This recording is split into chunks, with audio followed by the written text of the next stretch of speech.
Hoy lo que vamos a estar viendo, lo que vamos a estar compartiendo, de lo que vamos a estar hablando, es de la influencia.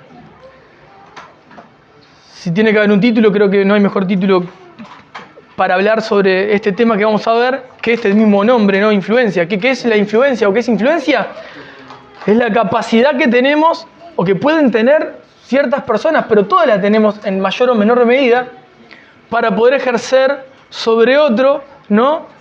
Vamos a decir así,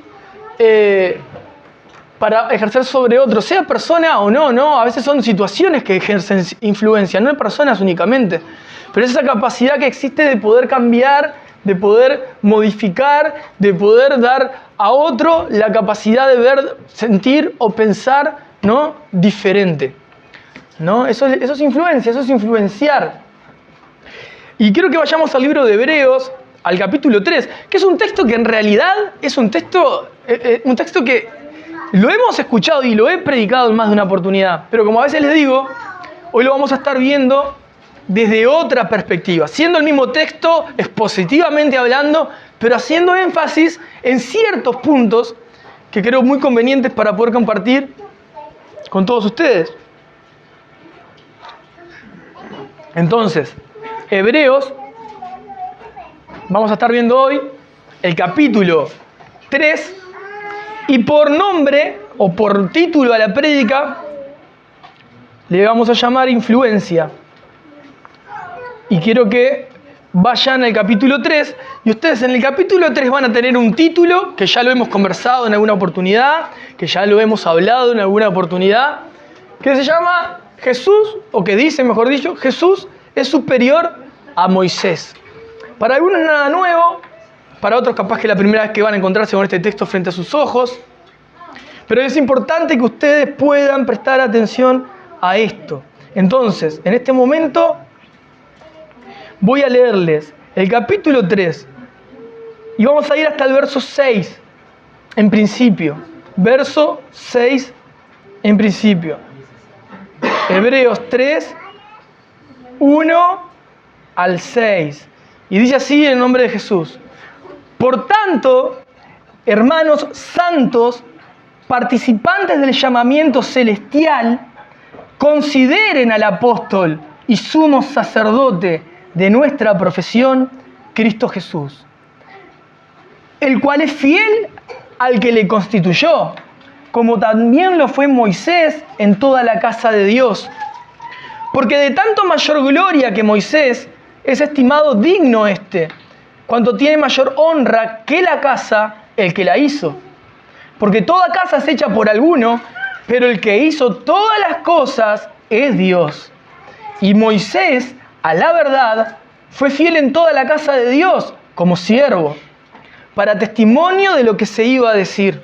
Pero Cristo, como hijo sobre su casa, la cual casa somos nosotros, si retenemos firme hasta el fin la confianza y el gloriarnos en la esperanza. Amén. Ahí en principio. Ahí tenemos al autor de Hebreos exponiendo que Jesús es superior a Moisés. Y lo interesante de esto, para poder entrar un poco más en el tema, me interesa que ustedes piensen, porque acá es una gran ayuda saber que esto fue escrito para hebreos en primera instancia, no quizá para nosotros, vamos a decirlo así, para hebreos, por eso lleva el título Hebreos.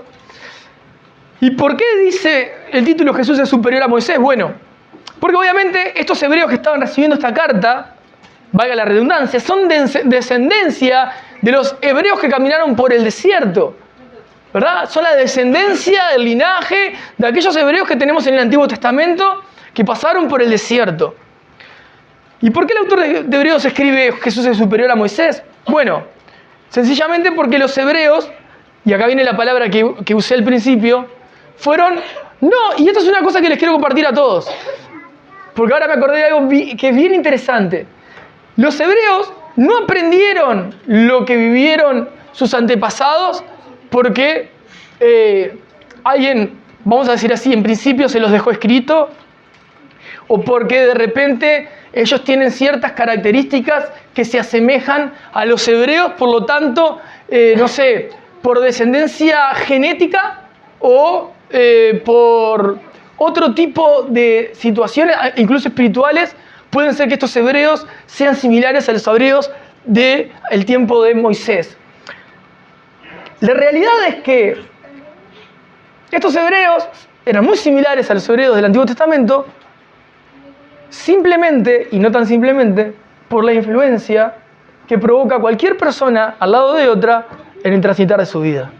Y como ellos, la tradición se ejercía y se llevaba adelante hasta el día de hoy, aunque está la escritura, de manera oral, los hebreos eran fuertemente influenciados por hebreos, porque era su cultura, su forma de vivir, su forma de llevar adelante, las ordenanzas y estatutos que escribió Moisés para el pueblo.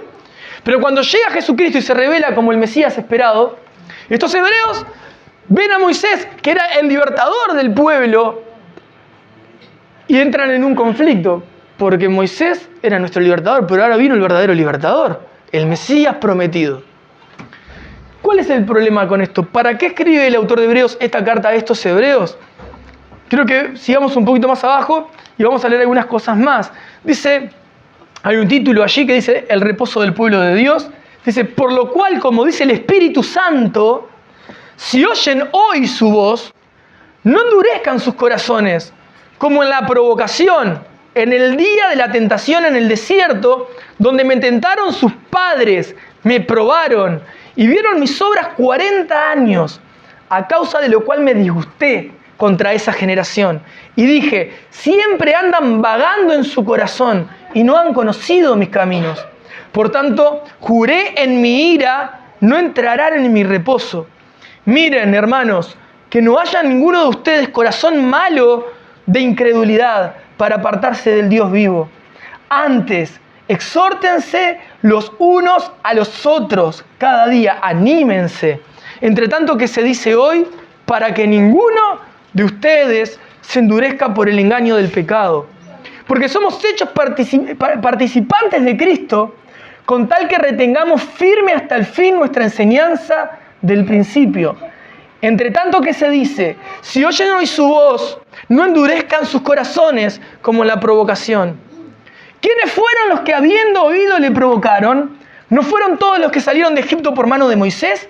¿Y con quiénes estuvo él disgustado 40 años? ¿No fue con los que pecaron cuyos cuerpos cayeron en el desierto? ¿Y a quienes juró que no entrarían en su reposo sino aquellos que desobedecieron? Y vemos que no pudieron entrar a causa de su incredulidad. Su incredulidad. Amén. Este texto, este capítulo 3, que es muy fuerte, está ahí, se escribió, se incrustó en este lugar de la Biblia, no solamente para hablar a los hebreos de la época del Antiguo Testamento, no solo para hablar a los hebreos contemporáneos que recibieron este escrito, sino para toda la iglesia de Cristo. Y más importante aún, quiero que podamos ver algunas cosas que nos van a servir mucho. Una de las que quiero compartirles es que ustedes vean cómo él expone que Jesús es el que levantó la casa, por lo tanto él es mayor que Moisés y merece mayor honra, el dueño de la casa, el que hizo la casa, que aquel que en realidad sirvió en la casa. Dice el 5, Moisés fue la verdad fiel en toda la casa de Dios como siervo, para testimonio de lo que se iba a decir, pero Cristo como hijo sobre su casa. Y ahora ya no habla del templo hecho de manos, como este lugar vamos a decir, sino de cada uno de nosotros, la cual casa de Dios somos nosotros. Si retenemos firme hasta el final de nuestros días, la confianza y el gloriarnos en la esperanza. ¿Qué está diciendo? Vos podés conocer a Jesucristo, creer que conoces a Jesucristo, o realmente haber sido salvo por Jesucristo, pero tu convicción absoluta, personal, de que realmente vos fuiste un redimido por la sangre de Cristo, no es en el pasar de tu día a día, sino en el final de tus días, cuando mires y digas, esta esperanza la retuve hasta el final de mis días, me glorié en la esperanza. Mirando hacia atrás, Él me sostuvo hasta el día de hoy. Porque dice, si retienen hasta el final. Muchos pueden quizá dar testimonio fielmente de Dios un largo periodo de su andar sobre la tierra, y quizá a los últimos días de su vida ellos demuestren que nunca fueron conocidos por Dios. Otros tantos han vivido su vida como quisieron, hasta casi el final de sus días, y en el último momento levantan su mirada, una mirada de esperanza a la cruz, y son salvos. Y nadie se los va a quitar. Entonces, el autor de Hebreos lo que quiere es que ellos consideren que Jesús es superior a Moisés. ¿Y qué conlleva que Jesús sea superior a Moisés?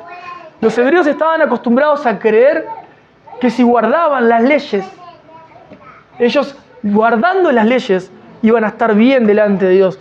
Merecían llegar a la tierra prometida. Merecían incluso estar sirviendo a Dios con gozo, con alegría. Podían de una manera sentirse que no eran pecadores y de esa manera también hacer que otros se sintieran pecadores. Al señalarlos, de alguna manera querer enseñarles cómo tienen que vivir mejor. Entonces, ellos cuando guardaban la ley o intentaban guardar la ley, los mandamientos, los estatutos, las ordenanzas y los estatutos, muchos de ellos pecaban por creer que la ley había sido dada para cumplirla, cuando la ley fue dada primero para entender que era imposible cumplirla.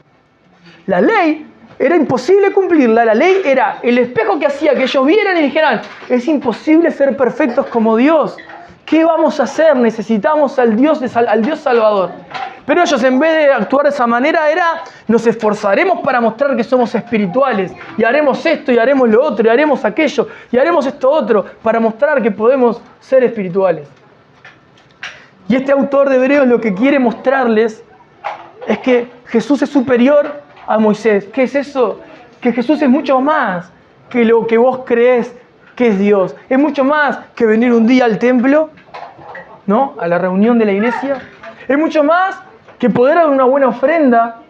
Es mucho más que poder dar de comer al necesitado. Es mucho más superior a cualquier obra que quieras hacer vos de caridad. ¿Verdad? Es mucho más superior a lo que vos consideres que si hago esto y lo aquello, estoy bien delante de Dios. No, está bien tu conciencia porque vos creés que en esas cosas guardadas recibís la aceptación de Dios. Con ninguna cosa guardada que creas guardar, podrías recibir la aceptación de Dios si no es antes que pasaste por la cruz de Cristo. Solo la cruz de Cristo te permite entrar con acción de gracias y entenderte apto por gracia y misericordia de Dios. No hay nada, no hay ninguna obra que pueda ser superior a Jesús. Entonces, miren lo que sucedía. El verso 7 dice, el Espíritu Santo dice así, si escuchás hoy su voz, no endurezcas el corazón. Como el día de la provocación, en la tentación en el desierto, donde me tentaron, ¿quiénes? Sus padres. ¿De qué manera? Me probaron y vieron mis obras 40 años. Cuando dice vieron mis obras 40 años, no son solo las bondades y las misericordias de Dios, sino el profundo amor de Dios por ellos al disciplinarlos. Los 40 años en el desierto es la disciplina amorosa de Dios a un pueblo que creía que por hacer lo que decía la ley iban a llegar a donde tenían que llegar. Que por hacer muchas veces lo que ellos consideraban mejor que lo que Dios decía, iban a llegar a ser lo que ellos querían ser.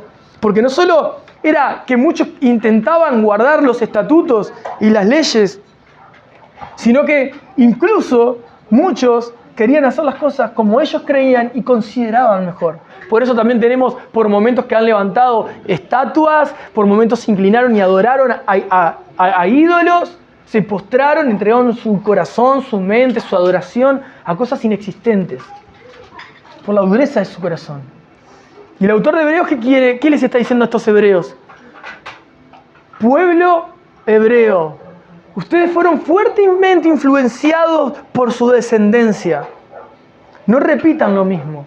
Y de repente, si nosotros lo vemos hoy, en el día a día, y miramos a nuestras familias atrás, a nuestros padres, abuelos, familiares, los que tenemos hijos, nuestros hijos, muchas veces vamos a ver cómo adoptan ciertas características, temperamento, formas de contestar, formas de mirar, formas de hablar, formas de ser y de hacer. Primero que nada, todas esas cosas son únicamente por la influencia que tienen a su lado. Entonces, si vos ves que tu hijo es explosivo, no lo heredó genéticamente ni tampoco fue algo espiritual. Es únicamente porque hay alguien a su lado que es así, lo ha aprendido, es una esponja que viene, es un pendrive vacío tu hijo, una memoria vacía que está siendo llena con lo que tiene a su alrededor.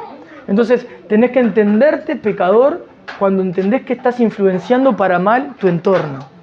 No podemos desligarnos de eso.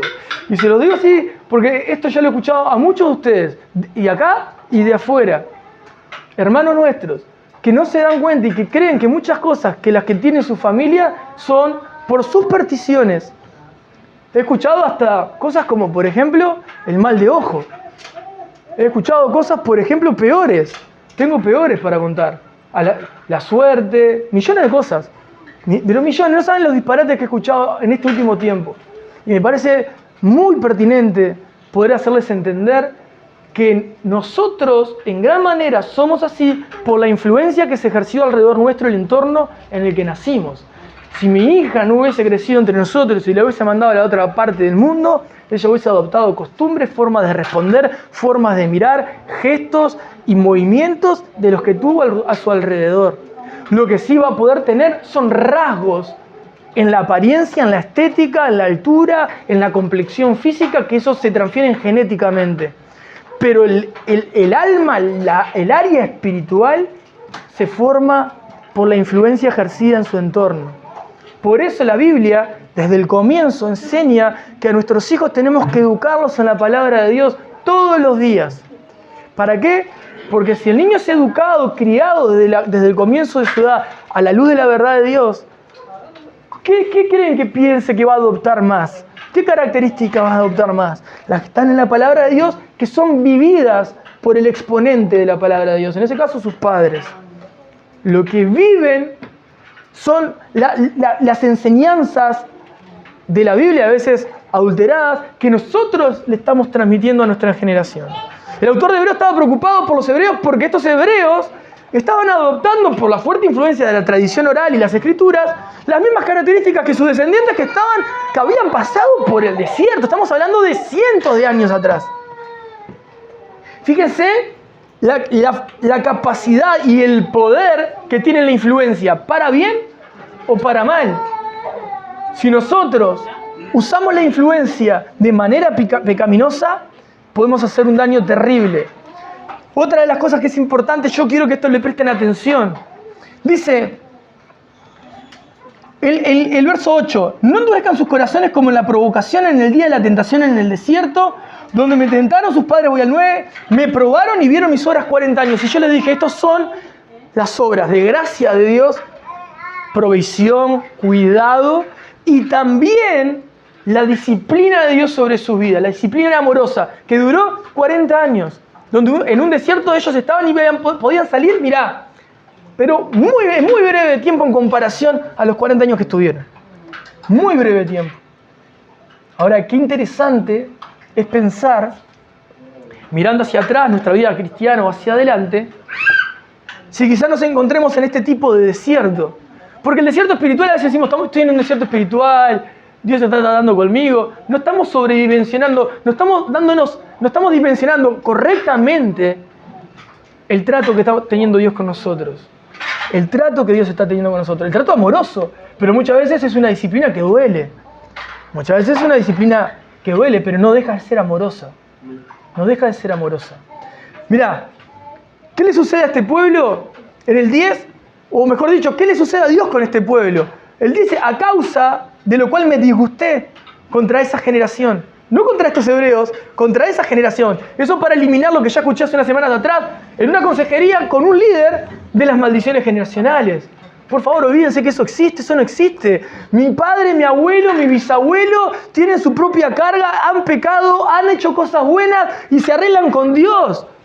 Mi hija va a ser una persona que cree que yo no tengo nada que ver. Mis pecados, los que he cometido, y si no me llegase a arrepentir, los voy a pagar yo y la disciplina de Dios va a recaer sobre mi vida. La Escritura enseña claramente que cada uno lleva su propio pecado y es su responsabilidad arrepentirse y no adjudicárselo al abuelo que ya murió de repente. Sino decir, yo soy culpable de esto, porque cuando me ejercen influencia, muchas veces, si soy fácil de influenciar con un carácter muy dócil y muy fluctuante y poco firme, puedo fácilmente irme al pensamiento que me está influenciando, a la actitud que me está influenciando, y puedo optar por la actitud pecaminosa de un padre o una madre pecadora, o de un hermano o una hermana, o un vecino. Pero si yo estuviese firme, que lo que intenta hacer el autor de los Hebreos, intenta que miren la descendencia y digan, esto no lo podemos repetir. Esto no lo podemos repetir. No nos podemos parecer a ellos en esto. En esto no. Y lo mismo se nos dice Dios hoy a nosotros. Si te estás encontrando en esta situación, no endurezcas tu corazón. No endurezcas tu corazón. Porque Dios con esa generación se disgustó. Y esa palabra disgustó, en el original griego, hace más referencia a se indignó. Se enojó muy fuerte. ¿Por qué? Vamos a decir más o menos la definición de estar indignado. Una persona se indigna, se enoja fuertemente con algo o con alguien cuando lo que sucede para él es algo injusto, cuando es algo que realmente es ofensivo, cuando es algo provocativo y perjudicial. Entonces yo quiero que leamos esto. A causa de esa generación, dice Dios, me disgusté contra ellos.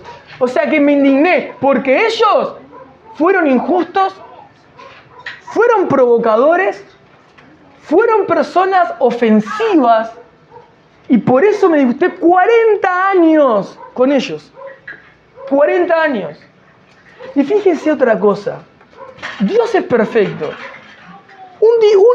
Una persona que actúa injustamente, una persona que actúa provocativamente, una persona que actúa de una manera injusta, ¿puede afectar en algo a Dios mismo como Dios, como todopoderoso? No, nada. Y Dios se disgusta igual. ¿Sabes por qué? Porque el amor de Dios desea que ese pueblo, como nosotros, no viva en el pecado, no camine en el pecado. El disgusto de Dios es que los injustos que estaban en el pueblo, que terminaron influenciando a todo el resto para que se metieran a un lugar donde terminaron 40 años vagando, porque le dice ahí, el pueblo, todo el pueblo fue influenciado. Y se afectaban entre ellos mismos. Generaciones murieron en el desierto, ni siquiera llegaron a la tierra prometida. Generaciones nacieron en pecado dentro de ese desierto. ¿Por qué? Porque estaban viviendo como querían. Y el autor de Hebreos lo que decía es que el pueblo hebreo no repita la influencia de su pueblo, de sus antecesores. Y Dios incluso hasta el día de hoy sigue pidiendo, no una vez, repite 3 veces, no endurezcan sus corazones. No endurezcan sus corazones. El reposo es Cristo. El descanso es Jesús. El descanso es Jesús. Mirá cómo sigue. Dice el 10, a causa de lo cual me disgusté contra esa generación y dije, siempre andan vagando en su corazón, vagando de aquí para allá. Y va a explicar un poquito más qué es esto. ¿Qué quiere decir con lo que andan vagando en su corazón? No han conocido mis caminos. O sea, ¿qué está diciendo? Aquel que está sin dirección, el que está viviendo que la dirección de Cristo queda así y va por los costados, va por otras zonas, dando vueltas, y pasa el tiempo, Y el aviso, ¿no? El aviso de Dios, a modo ya de socorro y de desesperación para que el pueblo no se pierda, es diciendo esto, miren hermanos, el 12, que no haya ninguno de ustedes corazón malo de incredulidad. O sea, un corazón que está sintiendo maldad con incredulidad para justificarse de alguna manera para apartarse del Dios vivo. Hermanos, por favor, miren en su corazón, no sea que ustedes se estén engañando a sí mismos para adjudicarse argumentos para poder con total libertad apartarse del Dios vivo. Porque eso ya lo hicieron los hebreos de Hebreos en el desierto. Antes que suceda eso, por favor, tengamos ese deseo de influenciarnos para bien y no justificar nuestros pecados unos con otros. Intentemos alentarnos a las buenas obras y no recolectar información de unos a otros para poder justificar nuestros pecados y señalar al otro, mira, el otro es más pecador que yo, te dije que aquel no sirve, te dije que el otro no anda bien, viste, yo sabía que el otro iba a estar así. Eso es lo que está diciendo. Antes de hacer ese tipo de cosas, podamos influenciarnos para bien. Cristo es la salida. Jesucristo es el camino. Él es el que te va a perdonar los pecados. Él es el que te va a levantar. Él es el que perdona todos tus pecados, el que te sana, el que te liberta. Pero no como el pueblo hebreo, creyéndose superiores porque reúno estos requisitos y estoy por encima. Totalmente contrario a lo que la Escritura enseña. Cuando pone Jesús es superior a Moisés, está diciendo la gracia de Dios, que es Jesucristo, el favor inmerecido de Dios hacia el hombre, Jesucristo, es superior a cualquier cosa que vos quieras hacer y llevar adelante para ganarte el favor de Dios y tu conciencia calmarla. Cuando tenemos que ir corriendo a Dios diciendo, soy un pecador que no merezco nada de lo que me estás dando y tu perdón me es más que suficiente. Tu consuelo me es suficiente. No necesito más nada que estar en tu presencia y gozarme en tu presencia. Todo lo otro es un extra. Todo lo otro sobra. Dice el 13, como les decía, antes que estén con este corazón, anímense, porque la exhortación no es un dedo señalador de los pecados que arrastrás. Es animate, levantate, seguí adelante, esto va a pasar, no se termina acá, hay mucho más por delante. Confía en Jesucristo, créele a Jesucristo. No creas en tus apariencias, en tus pensamientos, en los argumentos que te pueda hacer levantar en tu mente. Créele a la palabra de Dios más que lo que vos sentís. El corazón sin Cristo es engañoso y perverso. La mente sin ser bañada por Cristo. El apóstol Pablo hablaba de una manera de poder llenar todo el conocimiento de Cristo. Por donde vaya, por donde esté, lo he inundado todo con el conocimiento de Cristo. Y es bueno poder preguntarnos si desde la intimidad, donde nadie me ve, me estoy inundando del conocimiento de Cristo. Quiero decir, no llenándome la cabeza de información, sino derramándome por ese conocimiento que entiendo de Cristo y saliendo a donde vaya a derramar ese conocimiento de Cristo a otros. El verso 14...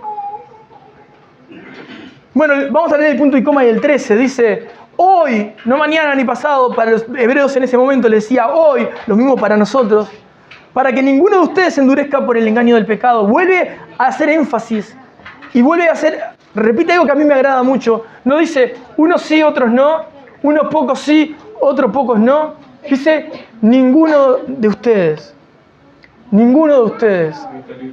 Ninguno se endurezca por el engaño del pecado, ninguno. La intención es que ninguno. La intención no es unos pocos sí, otros no. No, ninguno. Ninguno se endurezca por el engaño del pecado. Después dice, porque somos hechos participantes de Cristo, con tal que retengamos firme hasta el fin nuestra confianza del principio. O sea, la intención ¿cuál es? Que nosotros lleguemos hasta el fin con esta confianza que obtuvimos el día que el Señor se reveló a nuestras vidas. Y dijimos, Jesucristo me salvó. Él cambió mi vida. Él cambió mi vida. Y ahí empezó la tarea del Espíritu Santo en nosotros, santificando, ¿no?, el corazón vil y pecador de un hombre que está siendo regenerado por el poder del Espíritu Santo. Un Dios que perdona, un Dios de gracia, un Dios de bondad. Y vuelve a repetir lo mismo. Entre tanto que se dice hoy, si oyen hoy su voz, no endurezcan sus corazones como en la provocación. Y ahora empieza a hacerles recordar lo que pasaba con sus descendientes. ¿Quiénes fueron los que habiendo oído le provocaron? ¿No fueron todos los que salieron de Egipto por mano de Moisés? ¿Y con quiénes estuvo él disgustado 40 años? ¿No fue con los que pecaron cuyos cuerpos cayeron en el desierto? ¿Y a quiénes juró que no entrarían en su reposo, sino a aquellos que desobedecieron? Y vemos que no pudieron entrar por causa de su incredulidad. Si hoy tu vida te hace creer o entender que estás siendo más incrédulo que creyente, indudablemente es tiempo de arrepentirse. Para todos, para todos. Porque el cristiano se debe de arrepentir día a día. Y porque aquel que escucha el Evangelio por primera vez o se le revela el Señor por primera vez, se vuelve también en arrepentimiento. Y el llamado de Dios para el pueblo hebreo era despegarse de la influencia fuerte que tenían como pueblo a sus tradiciones. Y también, indudablemente, de las ordenanzas y estatutos como leyes para obedecer y ser sumamente espirituales. Sino que la ley la usaran correctamente como espejo para ver el diagnóstico de pecador y vayan corriendo al Salvador, que es Jesucristo, para que Él los levante en el momento indicado. Eso es lo que hace la ley y eso es lo que hace Cristo. Por eso Cristo es superior a la ley. La ley solamente me está demostrando cuán pecador soy. La ley es perfecta, la dio Dios. Es imposible que la cumplamos. Pero por el Espíritu Santo nos ayuda a agradar cada día a Dios y buscar ordenarnos, buscar parecernos más a Cristo, buscar poder cumplir con su palabra. Claro que sí, porque le amamos de manera de agradecimiento, buscamos hacerlo. Y no porque queremos calmar nuestra conciencia, sino porque queremos agradar a aquel que nos salvó. Y eso es lo importante. Eso es lo más importante. Hermanos, Jesucristo no es... A ver, yo les quiero poner alguna ilustración para que ustedes puedan entender ese lugar. El problema de los hebreos y el problema de muchos cristianos hoy en día es que su confianza y su fe están puestas en objetos, en acciones, en carácter que se definen como espirituales y no la persona de Jesucristo. El objeto de su adoración ya no es Jesucristo, sino poder llegar al estándar que ellos creen que es correcto. Y ya no es Jesucristo, es buscar calmar mi conciencia delante de Dios. Y no es buscar agradar a aquel que me salvó. Vivo en agradecimiento porque amo a Jesús. Y lo más maravilloso que me puede pasar es estar en la presencia de Dios, porque no lo merezco y me permite estar ahí. La vida espiritual, obviamente vos decís, pero que entonces no tengo que hacer nada. No, vas a hacer todo, pero tenés que cambiar el enfoque. El enfoque no es, estoy mal delante de Dios, estoy bien delante de Dios. Si querés calificar así, todos estamos mal delante de Dios, siempre porque somos todos pecadores. Ahora, el enfoque es, necesito agradar a Dios. Deseo agradar al que me salvó. Porque si mientras siga pensando que tengo que cumplir ciertos requisitos para sentirme bien delante de Dios, seguiré 40 años en el desierto. Cuando siga queriendo hacer las cosas como yo quiero, seguiré 40 años en el desierto. Pero cuando entienda que no puedo, que soy limitado, que tengo una capacidad tanto para influenciar bien a mi generación anterior, a la que viene y a la que me rodea, como para mal, y que la que influencia para mal de mi lado tengo que aborrecerla porque esa es mi carne diabólica, me entrego a Cristo por completo y empiezo a usar las armas que Dios me dio para que la obra de Dios siga adelante, en todos los confines de la tierra, a donde el Señor me lleve, inundo todo con el conocimiento de Cristo, inundo todo con la presencia de Dios. Pero si yo vivo como los hebreos que estaban en Egipto, se va a terminar mis días sobre la tierra, voy a pararme delante del Señor, voy a decir, yo soy un hijo, un redimido de Jesucristo, y Jesús va a decir, los hijos de Jesús tienen estas características, no las tuviste. Muchos van a decir, Señor, Señor, en tu nombre echamos fuera demonios. Hablamos lenguas, pusimos la mano sobre los enfermos y sanaron. Apártense de mí, hacedores de maldad. ¿Pero por qué? Porque se consideraron apóstoles, se consideraron profetas. Y cuando van delante de la presencia de Dios van a decir, yo soy un apóstol de Jesucristo. Y Jesucristo dice, los apóstoles fueron hasta este momento y tenían estas características. Te estoy jugando a través de la palabra, no calificaste. El profeta, yo soy la voz de Dios y llevé la palabra y Dios me daba palabra para el pueblo. Los profetas tenían estas características, usted no la tiene tampoco y está siendo juzgado por la misma palabra. Y una de las cosas que he hablado con varios pastores estos últimos meses, y se los comparto porque ya lo he dicho en alguna oportunidad, es estar realmente convencidos y asegurar verdaderamente nuestros corazones en la fe para saber si realmente somos lo que creemos ser en Dios. Porque muchos pastores dudan de ser pastores. Muchos líderes no saben por qué son líderes. Muchas personas que hacen tal o cual cosa no tendrían que hacerlas. Me he encontrado con un montón de casos así de hermanos que si están mañana delante de la presencia de Dios, como les dije, yo no sé si realmente estás llamado al ministerio que estás ejerciendo, pero vas a morir y delante de Dios el Señor te va a jugar por lo que vos le dijiste que fuiste. Y va a ir a la luz de la palabra y va a ver si pasás la prueba. Y va a poner tu prueba a fuego. Y si tu obra se quema por completo, no queda recompensa alguna. Quizás eras un hijo de Dios, quizás te convertiste, quizás fuiste salvo. Pero lo que hiciste por la tierra no era lo que Dios tenía pensado que hicieras. Es tan delicado, y es lo que venimos tratando y hablando con varios hermanos, el entender que vamos a estar delante del tribunal, delante del Señor. Y si yo me puse a hacer lo que no tengo que hacer, y si me puse a hacer lo que no tenía, o me puse a decir lo que no tenía que decir, ¿qué pasa con eso? Jesucristo me limpió todo pecado, me voy a arrepentir y el Señor me va a decir, estás perdonado igual. Pero vas a mirar a los ojos a Jesús y le vas a decir, a vos te azotaron porque yo creí ser esto. A vos te escupieron porque yo dije esto, esto y esto. Porque pequé así, pequé asá. Porque me tomé con liviandad tu nombre. Porque hablé en representación de varios más cuando nadie estaba de acuerdo con lo que yo decía. Porque ejercí una influencia para llevar a las masas al lugar que yo quería. Quise llevar pensamientos por otro camino. Y así, mirando a Jesucristo a los ojos, ¿quién va a poder resistir y estar en pie? Por más que después te van a decir, sí, estás absuelto, fuiste perdonado. Porque ya pagaron por todo eso. ¿Cómo te podrías sentir estando en gloria viendo que Jesucristo pagó por toda tu maldad? Los hebreos sufrieron mucho porque tenían esa tendencia a querer volver a la ley, ¿no?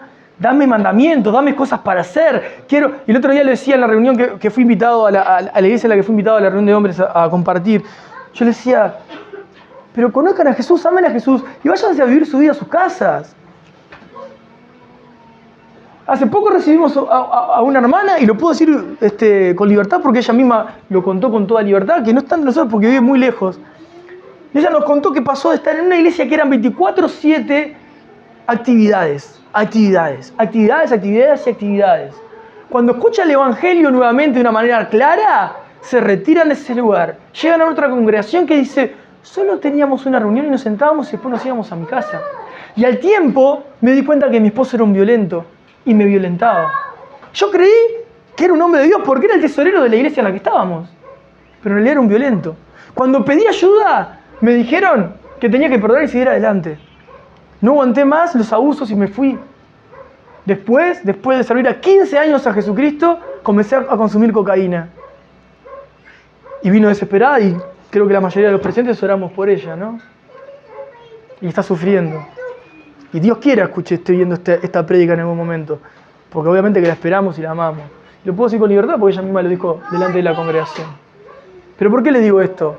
Porque pasó toda su vida creyendo que Jesucristo era hacer 24.000 actividades y Jesucristo te llama, te salva y te dice, ahora andá a los tuyos y mostrarle quién soy yo. Y ella encerrada en un lugar lleno de actividades, nunca se enteró ni quién era su esposo. Nunca se dio cuenta que nunca había nacido de nuevo ni siquiera. Entonces, nosotros llegamos hoy, escuchamos la palabra de Dios, disfrutamos de la presencia de Dios, nos gozamos de poder adorar a Dios con la iglesia, pero salimos a vivir a Jesucristo en nuestro diario vivir. Relaciónense con sus familias incrédulas, acérquense a sus compañeros de trabajo que creen en otra cosa o tienen otras religiones. Vayan a trabajar con personas que quizá no piensen igual que ustedes. Amen, sean compasivos, pacientes, llenen todo con el conocimiento de Cristo. ¿Pero de qué manera? Siendo ejemplo de que sus vidas van acorde a la palabra de Dios donde quiera que se muevan. No puede haber un dedo acusador que les señale una falta porque ustedes se muestran a cada lado que van de la misma manera. Porque entienden que Dios los está mirando todo el tiempo. La mirada de Jesús está sobre nosotros. Y Él nos cuida y nos ama tanto que muchos de los que no están presentes, hermanos nuestros de otros lugares, quizá algunos de los que puedan estar acá hoy, pueden estar transitando periodos de disciplina divina, amorosa de Dios. Amorosa de Dios. La pregunta es, ¿por qué? ¿Por qué? Bueno, en primera instancia, por el corazón de uno. El corazón de uno tiende a endurecerse. El corazón de uno tiende a sufrir. A preguntarse, a cuestionarse, a enfriarse. Tenemos que fortalecernos en el conocimiento de Dios. Tenemos que buscar ser llenos del Espíritu Santo. Tenemos que tomar muy en serio la palabra de Dios. Tenemos que creerle a Dios, que Dios transforma las vidas. Y no nos tenemos que autoengañar. Dios transforma las vidas. Dios cambia tu manera de pensar. Dios cambia tu manera de sentir. Dios cambia tu manera de hablar, tu manera de andar, hasta tu manera de vestir, si tiene que hacerlo. Entonces, podemos preguntarnos si estamos siendo más parecidos a ese pueblo hebreo, si estamos siendo de repente parecidos a este pueblo hebreo que estaba tratando el autor de que eviten seguir en esa influencia de buscar vivir bajo la ley, de creer que había otro más superior que Jesús, que las obras, los estatutos y las ordenanzas hacían que calificaran como hijos de Dios cuando Jesús estaba por encima de todo eso. Podemos ir desesperadamente a Jesucristo a pedir ayuda y creer que Él salva, sana, restaura, hace nuevas todas las cosas. Pero el Evangelio no es un cuento. El Evangelio se vive. El Evangelio se sufre. Y Dios, al que camina cerca de Él, Dios se manifiesta a su vida. Dios le da todos, argumentos, escenario, lugar donde te vas a mover, personas que te va a colocar, y va a estar demostrando una y otra vez que Él es fiel y sigue siendo fiel a pesar de. Él sigue obrando. Como cantábamos hoy, Él sigue trabajando. ¿Se toma su tiempo? Sí, Él se disgustó 40 años con un pueblo. Y muchas veces creo que merece nuestro Señor que nosotros nos examinemos y digamos, Señor, yo quiero ser esa ofrenda agradable a ti, ese perfume grato, poder vivir una vida de adoración a ti. Cambiar. No necesito otra cosa que cambiar, necesito ser fuertemente influenciado por la palabra de Dios. Mucho más fuerte influenciado que series, películas, entretenimiento o lo que quieran colocar. La iglesia no está para resolverte tus problemas, ni hacerte sentir feliz, ni hacerte sentir enojado. La iglesia no está tampoco para llenar tus expectativas, ni tampoco para darte un lugar para que vos te sientas que sos parte de algo. La iglesia la puso Jesucristo para que adore el nombre de Jesucristo, para que proclame el evangelio y salve almas perdidas, para que se prepare y, si lo querés ver congregacionalmente, para que nos golpeemos muchos entre todos, pulamos nuestra vida, aprendamos del perdón, de la gracia, aprendamos ética, prudencia, amor y seamos ejercitados en la piedad para salir a vivirla. A Jesucristo hay que salir a vivirlo. Tenés que vivir el evangelio. Viví a Jesucristo. Llenalo todo con el conocimiento de Cristo. No te estanques, por favor, que este lugar no sea el motivo de tu vida. Es Cristo el motivo de tu vida. Si mañana tenés que irte a otro lado, andate en libertad y feliz. Todos tenemos que estar felices. Si yo mañana me tengo que ir, me voy feliz. No tengo ningún tipo de carga ni de peso porque eso ya lo crucifiqué hace mucho. Quizás humanamente uno puede tener sentimientos de amistad, ¿verdad? Quiere, ama las almas. Ustedes también entre todos. Pero esto tampoco es una despedida personal. Lo que quiero decir es que si entendemos que dejamos nuestra vida crucificada para Cristo, si Él te pone a prueba, tenés que estar dispuesto a morir a todo. Incluso para los casados, tanto hombres como mujeres, en el caso de los hombres pongo como ejemplo, incluso a nuestra esposa, en el caso si nuestra esposa fuese nuestra idolatría. Pero si no, la esposa y el esposo, a lo único que no tendría que morir de manera de renunciar es a su matrimonio. Después a todo lo demás, tiene que aprender a estar dispuesto a morir. No va a ser como vos quieras, va a ser como Cristo quiera. Y esas son las reglas del juego. ¿Lo jugás o no lo jugás?